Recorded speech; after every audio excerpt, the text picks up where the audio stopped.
Hey there. If you're in the tech world, you already know the last few years have been, well, a total roller coaster, right?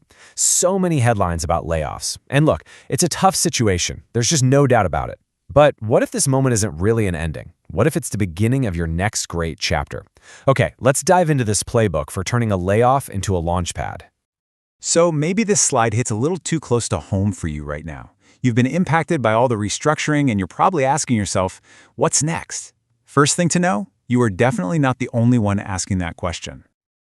And here is the first thing I really want you to let sink in. This might feel like a huge setback, but the data, the actual numbers, suggest this is more of a redirection.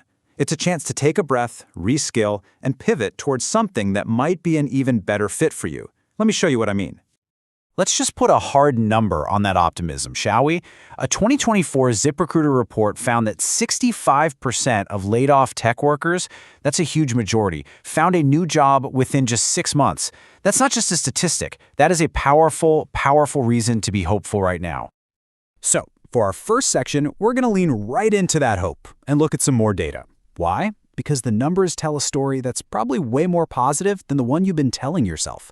You're in a much stronger position than you might realize. So where do people actually land after a layoff? Well, this chart is incredibly revealing.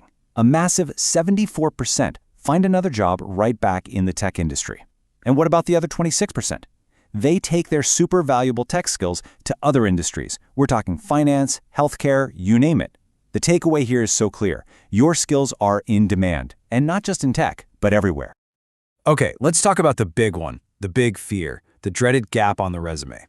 I know it can feel like this giant red flag, but I want to completely normalize this for you. Having a period of unemployment is a common, totally shared experience. Just look at this. Nearly 7 out of 10 workers have been exactly where you are right now. A gap on your resume doesn't make you an outlier, it kind of makes you part of the majority. Recruiters have seen it 1,000 times. So the real key isn't the gap itself, it's all about how you frame it. And that brings us perfectly to our second section. The inner game plan. Look, before you even think about updating your LinkedIn or firing off applications, the most important work happens right here, in your head. It's all about building a solid foundation for your pivot. This right here is your new primary objective, your number one job.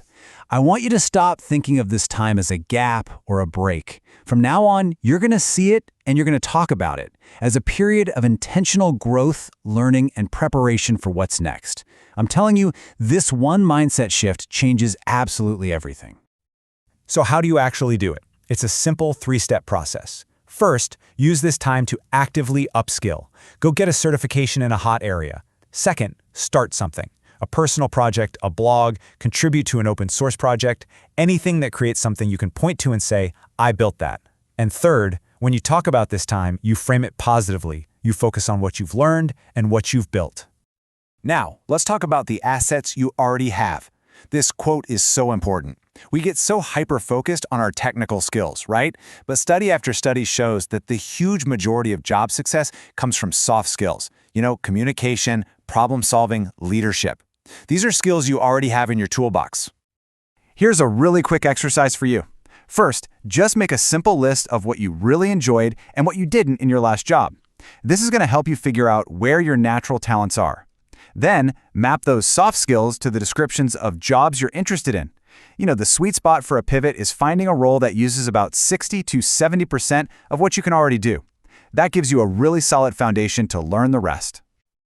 Okay, so with our inner game plan set, let's move on to section 3 and talk strategy. This is your outward-facing playbook, and it's designed for the reality of today's job market, not the one from 5 years ago.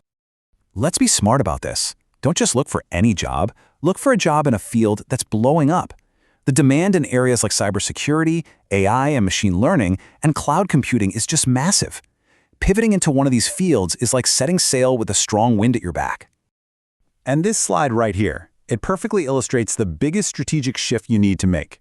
The old way, what I call the shotgun approach of just spamming hundreds of applications online, that's a recipe for burnout and frustration. The new way is a coordinated, multivariable strategy. It's all about quality, not quantity. So what does this new playbook actually look like? It's basically 4 things happening all at once. First, you're networking with intention. Second, you're constantly developing your skills. Third, you're getting real hands-on experience, maybe through some freelance work or an open source project. And finally, you're making strategic applications, targeting a small list of maybe 20 to 30 companies and going deep with them, not wide.